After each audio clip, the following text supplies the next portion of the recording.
make that 4 consecutive W's for the Toronto Blue Jays. They move the road trip along to Cleveland and take on the Guardians for a 4-game set. And baseball's a crazy sport, ain't it? Through the first 7 innings of this ball game, nobody had anything going. I think it was like 1 hit apiece through 7. And then the final 2 frames had absolute banana land written all over it. And we'll get into that in a bit. Let's start out with the starting pitcher, shall we? Hyunjin Ryu got the ball for the Toronto Blue Jays. Gavin Williams got the ball for the Guardians. And Gavin Williams, look, his numbers were great going into the game today.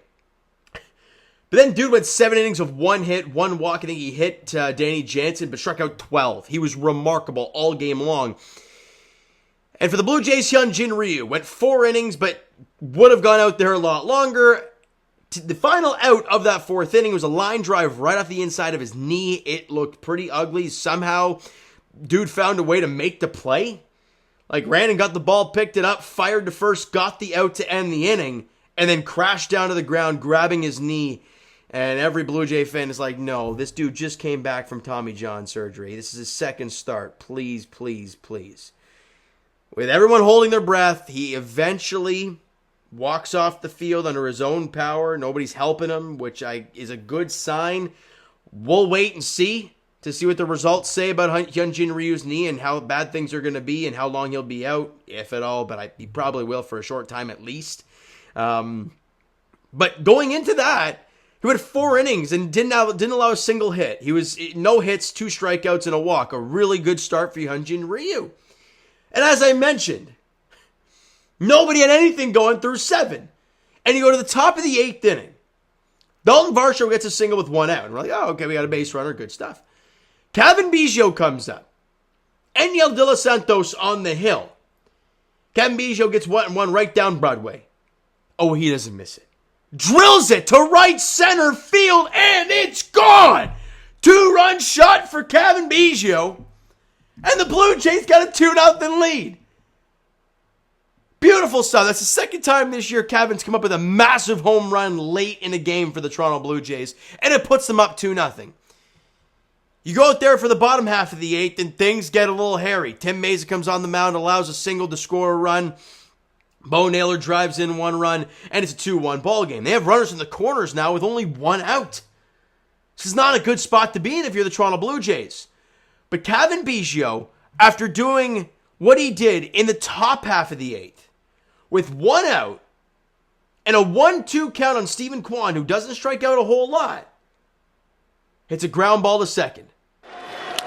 And a bouncer to the right side. There's 1 and 2. How about the play by Cavan Biggio? Ran right towards Naylor and just kept on going to the bag. And that is a huge and unusual 4 unassisted double play. Have a day, Cavan. He knew right away once he gloved this ball, he's got the base runner. People say a lot that Cavan Biggio ain't great. You know, and it's been said a lot, and people talk about, and I said it a few videos ago, and I just ate my words, and I don't care. I love it.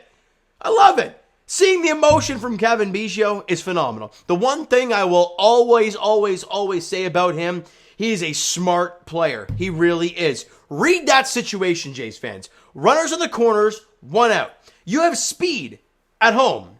So the ball gets hit. It's a soft chopper to Cavan. You know Stephen Kwan is thinking, break up this double play, beat it out, because if he beats it out and he only gets 1 away, we got a tie ball game.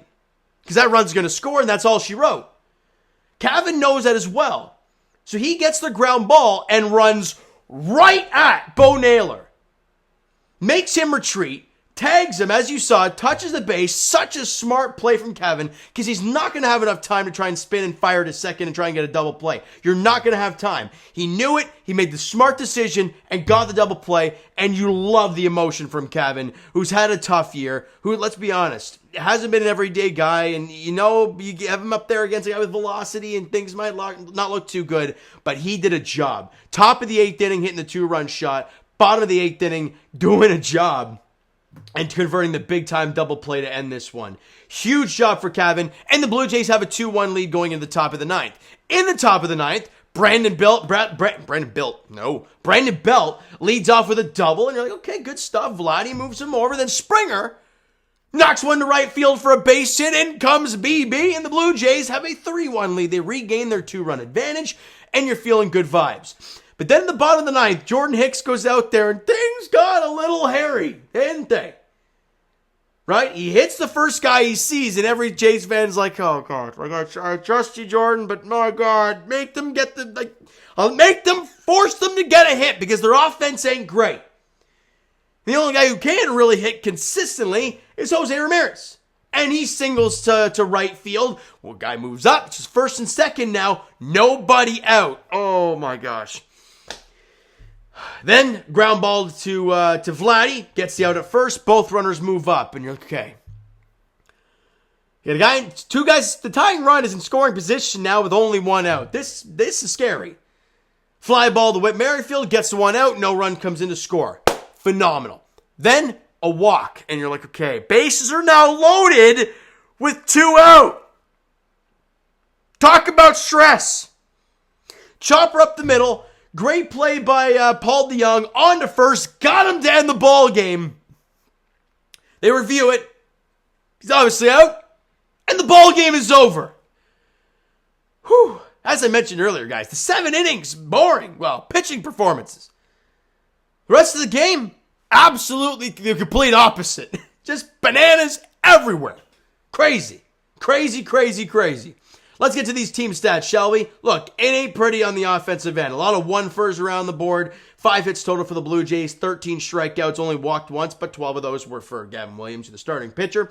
Pitching-wise, this is where the good stuff looks. You know, Hyunjin Ryu and, we talked about his line already. Jay Jack went a clean inning of work, allowed a hit, got a strikeout, nothing more.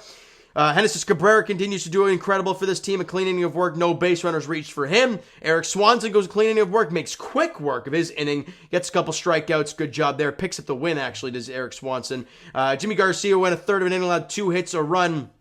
Obviously, there was the hit, the one hit that Tim Meza allowed was where the earned run for Jimmy Garcia came from. He went 2/3 of an inning, allowed 1 hit and nothing more. Obviously, the Cavan Biggio double play is the credit for the 2 outs that Meza got.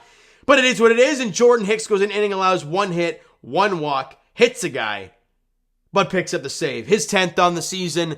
First is a Blue Jay, right? Actually, no, second is a Blue Jay, because he had the one at in the 4-out save at Fenway, right? I believe that was it.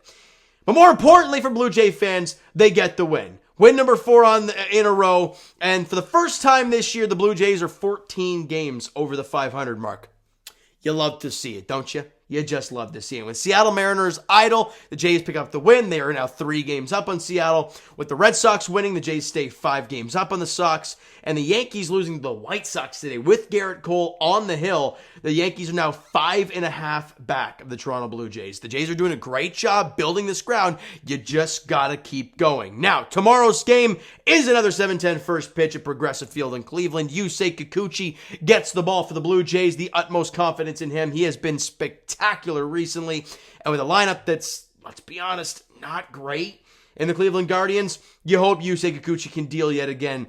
Tanner Bibby gets the ball for the Cleveland Guardians. Let me rip through his numbers for you guys real quick. 7-2, which is interesting on a team 5 games under 500. With 94 and 2/3 innings pitch, a 3.14 ERA, a whip of 1.25. So to put that into perspective, Kikuchi's whip is 1.27. Albeit he's thrown over 21 more innings. So, you know, take it for what it is. But he's done great. 95 strikeouts in 94 innings, 35 walks. It is what it is. The story of the Cleveland Guardians is this, ladies and gentlemen. They can pitch, they can't hit. That's all there is to it. So go out there tomorrow, maybe get some early offense, and Kikuchi, let him deal. All right? So you know what, guys? That is going to do it for this one. If you enjoyed the video and the W today, smack that like button. Do appreciate it. Hit that subscribe button if you have not done so already. The Twitter, or no, comment down below. Just go bananas. I don't know what's up with me bananas tonight. I think I said that 3 times now in the video. Am I craving a banana? I don't know. It's like midnight. What the hell am I craving a banana for? Anyways, comment down below. Go crazy. There we go. Your thoughts on the game, everything. Go nuts. And I will talk to you in Twitter, Discord, Instagram, TikTok. All that stuff is down below. So follow up there if you guys have not done so already. And I will talk to you guys, of course, tomorrow night. Game 2 of the 4-game set at Progressive Field in Cleveland against the Guardians. Yusei Kikuchi, Tanner Bibby is the pitching matchup there. Thank you guys so much for listening and watching. Hope you enjoyed the video and the W today, of course. I'll talk to you guys then.